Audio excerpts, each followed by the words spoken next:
তদরূপ সেই সময়ের মধ্যে যখন এই প্রিন্সিপাল হাসিনা ছিল, খুনি হাসিনা ছিল, যখন নির্বাচন আসছিল তখন কি করছিল জানেন? টুপি একটা মাথায় দিয়ে বস্তায় দিয়ে গেছে, ঠিক কিনা? আসতে যান কেন? এটা কি ধর্মের নামে ব্যবসা নয়? সেটা বড় গল নাই কই কথা, রাতারাতি হয় নেতা। বড় গল নাই কই কথা, রাতারাতি হয় নেতা। আকাম কুকাম সব করিয়া করি নেতা রাস্তানা। আসলে সত্য পূজায় আর ভোটটা নেওয়ার বাহানা। আসলে সত্য পূজায় আর ভণ্ডামি আর বাহানা। নিতাই দেখে ভোটের আগে রাস্তায় রাস্তায় ঘুরিয়া, যাকে পাইরে তাকে সালাম হাতখানি তুলিয়া, ঠিক কিনা? আসতে কোন কেন?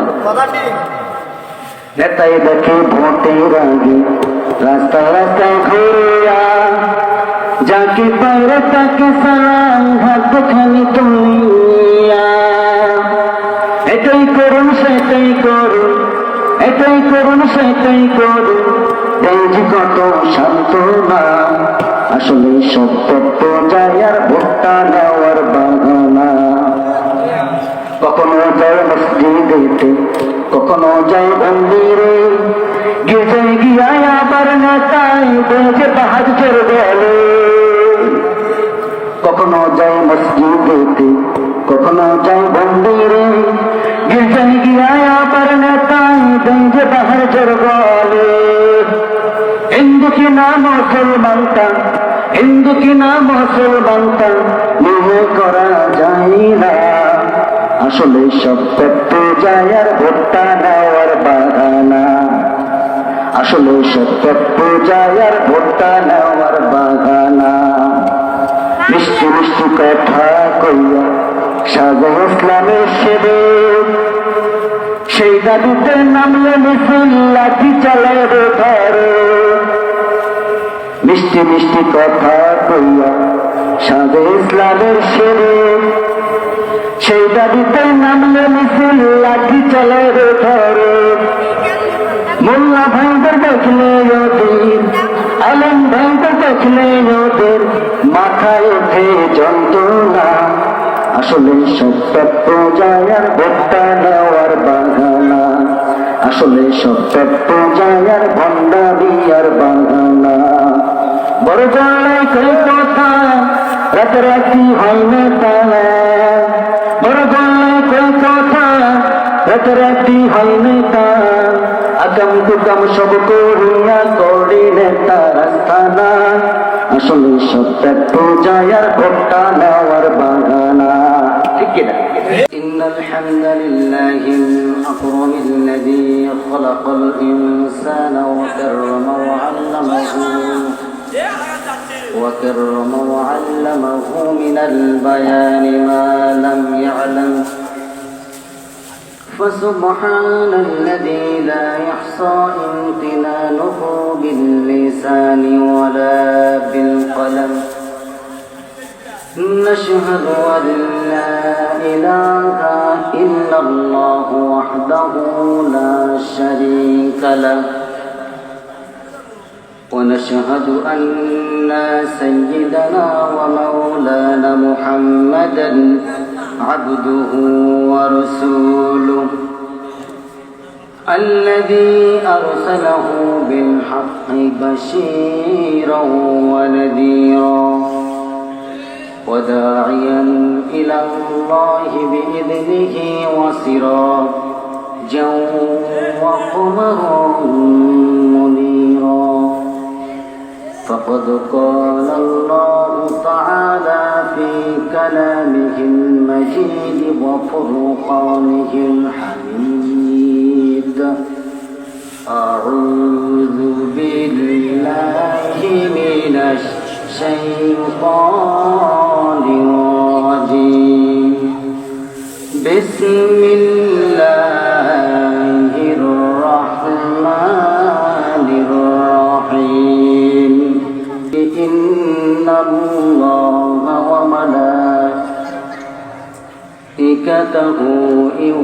يصلون على النبي يا أيها الذين آمنوا صلوا عليه وسلموا تسليما اللهم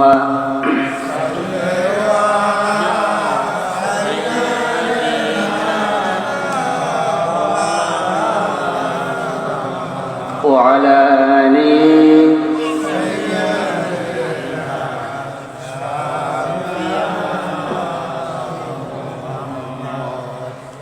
সবাই একটু জোরে সোরে নবীর প্রেমে মাতোয়ারা হয়ে প্রাণ খুলে সবাই একসাথে বলি আল্লাহুম্মা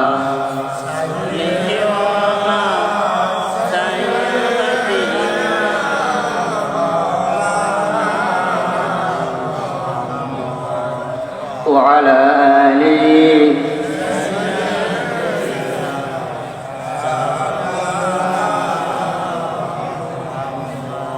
মনটা যদি হইতো উবাল হাওয়া হইতো যদি শুভর কবুতর মেঘের ডানাই পাঠিয়ে দিতাম মেঘের ডানাই পাঠিয়ে দিতাম মদিনারি পথে যেথায় আমার প্রিয় নবী ঘুমাই নিরন্তর আল্লাহুম্মা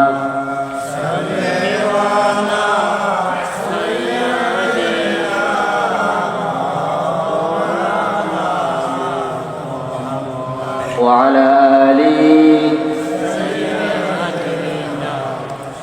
مولانا محمد সবাই বলুন بلغ العلا بكماله كشف الدجى بجماله আসুন কথা না বাড়িয়ে মূল আলোচনার দিকে চলে যাই কি বলেন চলবে আলোচনা চলবে কতক্ষণ সারা রাত কত পড়া লাগবে না কত পড়বেন আলহামদুলিল্লাহ খুব ভালো মানুষ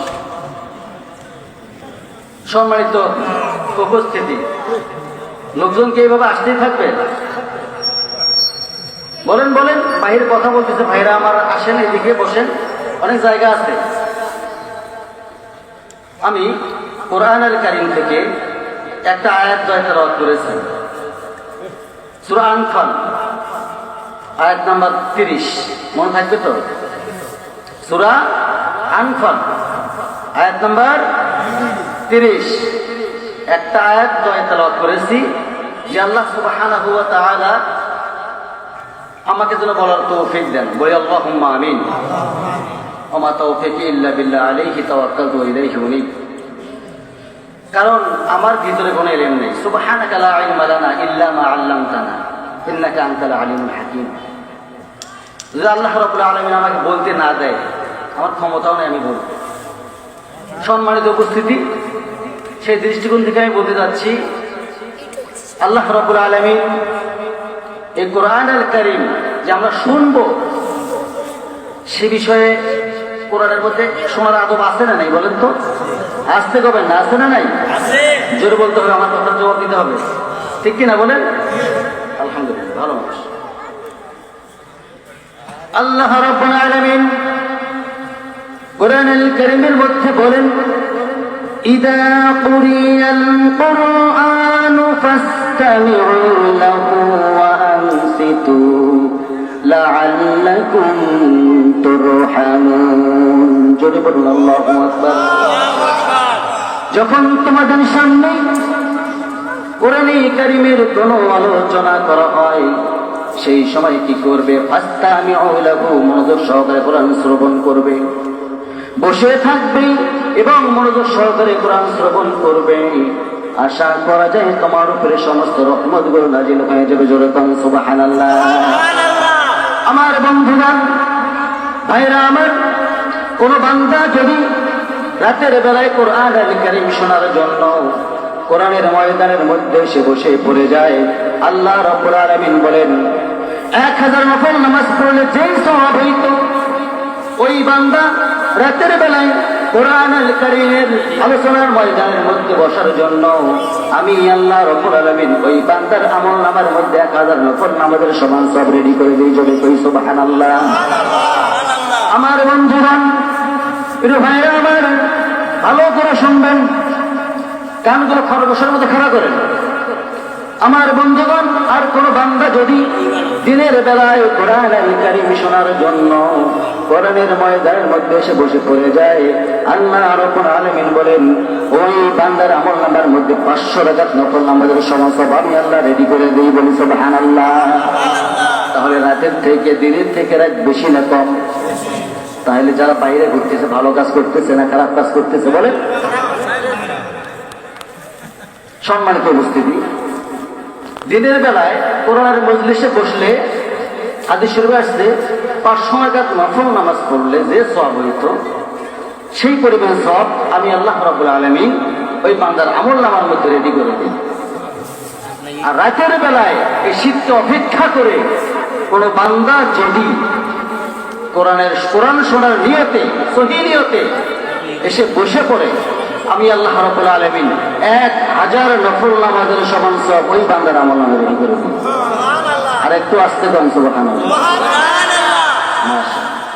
সম্মানিত দিনের ভাইরা আমার, আসুন সরাসরি মূল কথায় চলে যেতে চাচ্ছি। আমরা আবার বলেন তো কোন সূরা তেলাওয়াত করেছি? সূরা আনফাল আয়াত নাম্বার 30। সেখান থেকেই কথা হবে ইনশাআল্লাহ। আল্লাহ রাব্বুল আলামিন বলেন وَإِذْ يَمْكُرُ بِكَ الَّذِينَ كَفَرُوا لِيُثْبِتُوكَ أَوْ يَقْتُلُوكَ أَوْ يَخْرِجُوكَ وَيَمْكُرُونَ وَيَمْكُرُ اللَّهُ وَاللَّهُ خَيْرُ الْمَاكِرِينَ। জোরে বলুন আল্লাহু আকবার। আল্লাহ রাব্বুল আলামিন এই কোরআনের মধ্যে, এই সূরার মধ্যে স্পষ্ট করে রাসূলকে জানায়া দিচ্ছেন, হে রাসূল, আপনাকে কাফের মুশরিকেরা 3টা কাজ করবে। কয়টা? আস্তে করবেন না, কয়টা কাজ? 3টা কাজ করবে। 1 নম্বরে আপনাকে সর্বপ্রথম তারা হত্যা করতে চাবে। 2 নম্বরে আপনাকে তারা বন্দী করতে চাবে। নাম্বার 3, হে রাসূল, আপনি জেনে রাখেন আপনাকে তারা দেশ ছাড়া করবে। এটাই বাস্তবতা। আমার বন্ধুগণ, বিশ্বনবী রাসূল সাল্লাল্লাহু আলাইহি ওয়াসাল্লামকে কাফের মুশরিকরা কি দেশ ছাড়া করেন নাই? আস্তে করবেন না, দেশ ছাড়া করেছিলেন কি করেন নাই? বিশ্বনবী মুহাম্মদুর রাসূলুল্লাহ সাল্লাল্লাহু আলাইহি ওয়াসাল্লাম মক্কা থেকে মদিনায় হিজরত করার একটাই কারণ, বিশ্বনবী রাসূল সাল্লাল্লাহু আলাইহি ওয়াসাল্লাম যতক্ষণ পর্যন্ত কোরআন আল কারীম যতক্ষণ পর্যন্ত হাতের মধ্যে পান নাই, ততক্ষণ পর্যন্ত কোনো নিপীড়ন আসে নাই, কোনো নির্যাতন আসে নাই। যখন কোরআন আল কারীম রাসূল কারীম সাল্লাল্লাহু আলাইহি ওয়াসাল্লামের কাছে চলে আসলেন, সরাসরি ডাইরেক্ট হিট চলে আসলো। কি আসলো না বলেন? আসছিল না? জুলুম আসে নাই? আমার ভাইরা, বিশ্বনবী মুহাম্মদুর রাসূলুল্লাহ সাল্লাল্লাহু আলাইহি ওয়াসাল্লামকে এত পরিমাণ নির্যাতন করছিল। আমার ভাইরা, একদিন সাহাবীর কথা মনে পড়লো, বলবো নাকি বলেন? আমার বন্ধুগণ, আব্দুল্লাহ ইবনে মাসউদ রাদিয়াল্লাহু তাআলা আনহু, একজন সাহাবী, বয়স মাত্র কেবল 13 বছর বয়স। 13 বছর বয়সের মধ্যে আব্দুল্লাহ ইবনে মাসউদ রাদিয়াল্লাহু তাআলা আনহু তিনি কাবার চত্বরের মধ্যে কোরআন আল কারীম তেলাওয়াত করছিলেন। সেই সময়ের মধ্যে আবু জেহেল সরাসরি চলে আসলেন। চলে এসে বলতেছেন, ও যুবক, তোমার বয়স কম, তোমাকে কে অনুমতি দিয়েছে এই কাবার চত্বরের মধ্যে তোমাকে কোরআন তেলাওয়াতের অধিকার তোমাকে কে দিয়েছে? আব্দুল্লাহ ইবনে মাসউদ রাদিয়াল্লাহু তাআলা আনহু বলতেছেন, ওরে মক্কার লিডার, কারো অনুমতি লাগবে না। আল্লাহর ঘরের মধ্যে আল্লাহর কালাম তেলাওয়াত করবে, আল্লাহর কোরআন তেলাওয়াত করবে, এতে কেউ বাধা দিতে পারবে না। এটাই বাস্তবতা।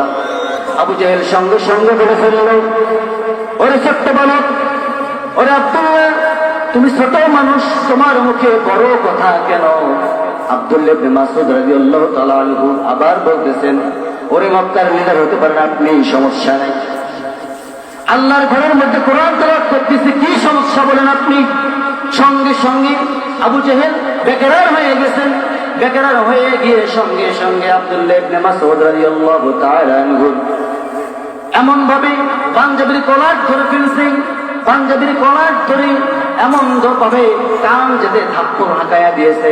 আব্দুল্লাহ ইবনে মাসউদ রাদিয়াল্লাহু তাআলা আনহুর কান থেকে দর দর করে রক্ত পড়া শুরু হয়ে গেছে। ঠিক তদরূপ সেই সময়ের মধ্যে যখন এই প্রিন্সিপাল হাসিনা ছিল, খুনি হাসিনা ছিল, যখন নির্বাচন আসছিল তখন কি করছিল জানেন? টুপি একটা মাথায় দিয়ে বস্তাইতে গেছে, ঠিক কিনা? আসতে কম কেন? এটা কি ধর্মের নামে ব্যবসা নয়? সেটা বড় গল্লাই কই কথা রাতারাতি হয় নেতা, বড় গলায় কয় কথা রাতারাতি হয় নেতা, আকাম কুকাম সব করিয়া করি নেতা রাস্তানা, আসলে সত্য পূজায় আর ভোট্টা নেওয়ার বাহানা, আসলে সত্য পূজায় আর ভণ্ডামি আর বাহানা। নিতাই দেখে ভোটের আগে রাস্তায় রাস্তায় ঘুরিয়া, যাকে পাইরে তাকে সালাম হাতখানি তুলিয়া, ঠিক কিনা? আসতে কোন কেন? নেতাই দেখে ভোটের আগে রাস্তায় রাস্তায় ঘুরিয়া, যাকে পাইরে তাকে সালাম হাতখানি তুলিয়া, এটাই করুন সেটাই করুন, এটাই করুন সেটাই করুন, দেখি কত সান্ত্বনা, আসলে সত্য পূজায় আর ভোট্টা নেওয়ার বাহানা। কখনো যায় মসজিদেতে, কখনো যায় মন্দিরে, গির্জায় গিয়ায় আবার নেতাই বেজে বাহাদুর বলে। কখনো যায় মসজিদেতে, কখনো যায় মন্দিরে, গির্জায় গিয়ায় আবার নেতাই বেজে বাহাদুর বলে। হিন্দু কি না মুসলমানটা, হিন্দু কি না মুসলমানটা মনে করা যায় না, আসলে সব পূজায় আর ভোট্টা নেওয়ার বাহানা, আসলে সব পূজায় আর ভোট্টা নেওয়ার বাহানা। মিষ্টি মিষ্টি কথা কইয়া সাজা ইসলামের সেবক, সেই দাবিতে নামলে মিছিল লাঠি চালায় ধরে। মিষ্টি মিষ্টি কথা কইয়া সাজে ইসলামের সেবক, সেই দাবিতে নামলে মিছিল লাঠি চালায় ধরে। মোল্লা ভাইদের দেখলে ওদের, আলেম ভাইদের দেখলে ওদের মাথায় ওঠে যন্ত্রণা, আসলে সত্য পূজায় আর ভোট্টা নেওয়ার বাহানা, আসলে সত্য পূজায় আর ভণ্ডামি আর বাহানা। বড় গলায় কই কথা রাতারাতি হয় না তালা, বড় গলায় কই কথা রাতারাতি হয় না তালা, আকাম কুকাম সব করিয়া করি নেতা রাস্তানা, আসলে সত্য পূজায় আর ভোট্টা নেওয়ার বাহানা, ঠিক কিনা? ভাই সারাটা জীবন এক বিছানায় কাটাইলাম, একসঙ্গে খেলাধুলা করলাম, আজকে তুমি একা একাই যুদ্ধের ময়দানে যাবে, আমাকে নিবা না? সঙ্গে সঙ্গে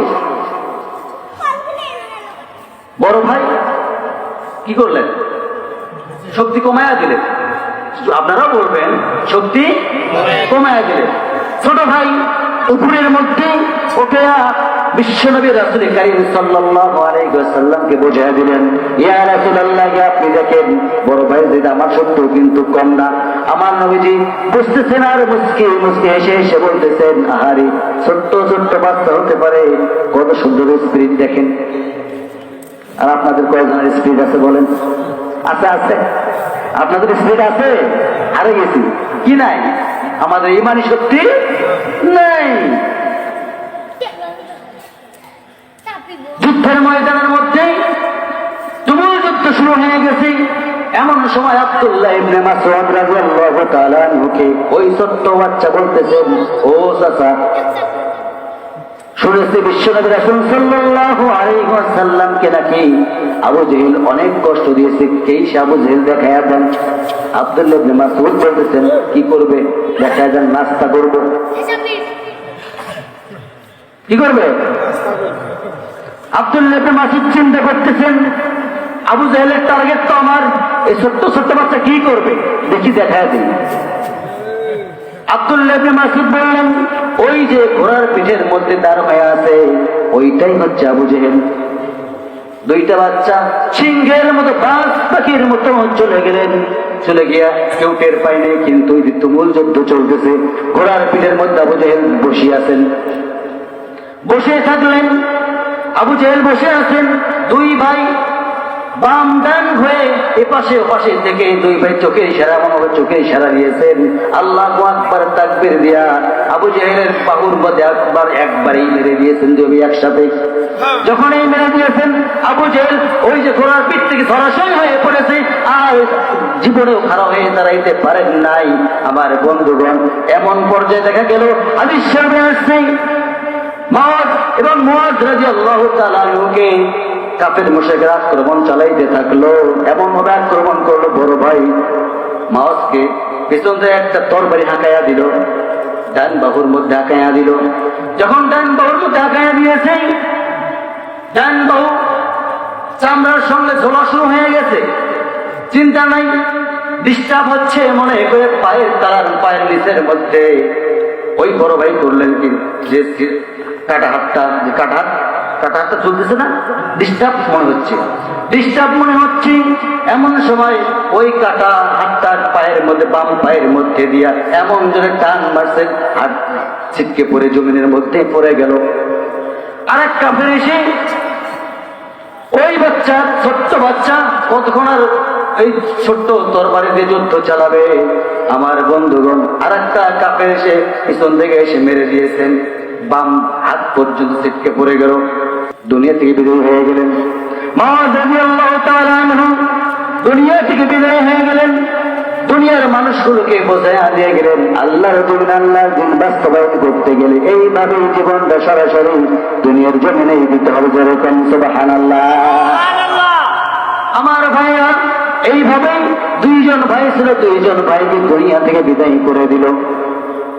দুনিয়া থেকে বিদায় করে দেওয়ার পর আব্দুল্লাহ ইবনে মাসউদ রাদিয়াল্লাহু তাআলা আনহু ওইদিকে লক্ষ্য করতেছেন, তুমুল যুদ্ধ শুরু হয়ে গেছে। তার টার্গেট কার দিকে বলেন? জোরে কোন, আরো জোরে। আবু জেহেলের দিকে টার্গেট। আবু জেহেল তো পড়ে আছে ঘোড়ার পিঠ থেকে। আব্দুল্লাহ ইবনে মাসউদ রাদিয়াল্লাহু তাআলা আনহু তরবারি অবস্থায় চলে গেছেন। কোথায় চলে গেছেন? আবু জেহেলের কাছে গিয়ে বলতেছিল, ওরা আবু জেহেল, দেখো তো আমাকে চেনা যায় নাকি, দেখো তো আমাকে চেনা যায় নাকি। আবু জেহেল বলতেছেন, কে তুমি? তোমাকে তো আমি চিনতে পারতেছি না। বলতেছে, ভালো করে মনে কইরা দেখো, আজ থেকে এতদিন পূর্বে 13 বছরের একটা বাচ্চাকে তুমি কাবার চত্বরের মধ্যে কোরআন তেলাওয়াত করার কারণে একটা কানের তারা ফাটাইয়া দিয়েছিলে, মনে আছে নাকি? সঙ্গে সঙ্গে বলতে আবু জেহেল বলতেছেন, হ্যাঁ মনে আছে, তুমি সেই ছেলে? হ্যাঁ। আবু জেহেল বলতেছে, কি করবো আমাকে, মনে নাই? একটা কানের তালা ফাটাই দিয়েছিল, তুই বলছিলাম না দুইটাই ফাটাই দেবো, সেই দিন আজকে। আমার ভাইয়েরা, এক পর্যায়ে হাদিস শরীফে আসছে, আবু জেহেল বলতেছেন, তরবারি বের করে বলতেছেন, ওরে আব্দুল্লাহ, তুমি তরবারি, আমার তরবারিটা নিয়ে আমাকে মেরে ফেলো। আব্দুল্লাহ ইবনে মাসউদ রাদিয়াল্লাহু তাআলা আনহু বললেন, না না, আমার তরবারিকে আমি এমনি এমনি রেখে দিয়েছি নাকি? আমার তরবারি আমি এমনি এমনি রেখে দেই নাই। আব্দুল্লাহ ইবনে মাসউদ রাদিয়াল্লাহু তাআলা আনহু তরবারি বের করলেন, তরবারি বের করে এই কান দিয়ে ঢোকায় দিয়ে এই কান দিয়ে বের করে নিয়েছেন। আমার ভাইরা, আবু জেহেল দুনিয়া থেকে বিদায় হয়ে গেল। বাংলার জমিনেও ফেসিবাদ আসে না, কিন্তু এখন পর্যন্ত বেঁচে আছে, ঠিক কিনা বলেন? আমার ভাইরা, জুলুম বেশি দিন থেকে আসতে গভর্নর থেকে, জুলুম থেকে না, কার কথা? আমার ভাইরা, বিশ্বনবী রাসূল সাল্লাল্লাহু আলাইহি ওয়াসাল্লামের হিজরতের ঘটনাগুলো শেষ করতেই পারি নাই। ঘন্টার পর ঘন্টা চলে যাবে, বিশ্বনবী রাসূল কারীম সাল্লাল্লাহু আলাইহি ওয়াসাল্লামের কথা যদি আপনি শুরু করেন জীবনেও শেষ করতে পারবেন না। আমি বলছিলাম জুলুম কয়দিন থেকে বলেন? থেকে জুলুম থেকে। জুলুম কি বলেন? একটা মেসেজ দিই আপনাদেরকে, আমি মেসেজ দিয়ে শেষ করে দিচ্ছি। শয়তানের কাজ তিনটা। প্রতিদিন সকালবেলা শয়তান তিনটা কাজ নিয়ে বের হয়, মনে থাকে যেন, সাবধান। কয়টা কাজ নিয়ে বলেন? তিনটা কাজ নিয়ে বের হয়। তিনটা কাজের মধ্যে প্রথম কাজ হচ্ছে জুলুম, নির্যাতন, হিংসা। কয়টা হলো বলেন তো? জুলুম, নির্যাতন, হিংসা। এক ব্যক্তি বলে ফেললেন, শয়তান তুমি তিনটা কাজ নিয়ে কি জন্য বের হও? তিনটা কাজে আমার ব্যবসা। বুঝতেছেন আমার কথা? কি বোঝা যায়? বোঝা যায় তো? তিনটা কাজেই আমার ব্যবসা। কি কি বললাম বলেন তো? জুলুম, আরেকটা কি বলেন? আরেকটা কি? হিংসা। জুলুম, নির্যাতন, হিংসা। জুলুম দাও তুমি কার মাঝে? শয়তানকে প্রশ্ন করা হচ্ছে জুলুম তুমি কার মাঝে দাও? আমি জুলুম দেই সেই সমস্ত লোকদের মাঝে যারা রাষ্ট্রপ্রধান, যারা রাষ্ট্রপ্রধান তাদের মাঝে আমি জুলুম দেই। কেন? তারা জুলুম করবে, কোরআনের হক কথাগুলো তুলে ধরবে আর জুলুম করে জেলখানায় ঢুকায় দেবে। ঠিক কিনা বলেন? আজকে বর্তমান সমাজে এটাই চলতেছে, ঠিক কিনা? নাম্বার 2 কি বলেন? নির্যাতন। নির্যাতন আসে না? জুলুম করলে নির্যাতন আলেমদের উপরে আসছিল কি আসে না? শয়তানের দ্বিতীয় কাজে। সম্মানিত ভাইরা, নাম্বার 3 কি? হিংসা। মনে নাই? হিংসা কোথায় দাও তুমি? আমি হিংসা দিই আলেমদের মাঝে। সরকার বলতেছেন হিংসা দেয় আলেমদের মাঝে। কেন? এক আলেম আর এক আলেমকে দেখতে পারবে না, ওই আলেম ও আলেমকে দেখতে পারবে না। আমার কথা কি ঠিক আছে না? নেই বলেন তো? দেখতে পারে? আজকে আলেম আলেমে মারামারি হয় না? হয় কি হয় না? কোন সম্মানিত দিদি ভাইরা আমার, আমি এক কথা বলে শেষ করে দিতে চাচ্ছি। শেষ আমার কথা আমি আলোচনা করবো না।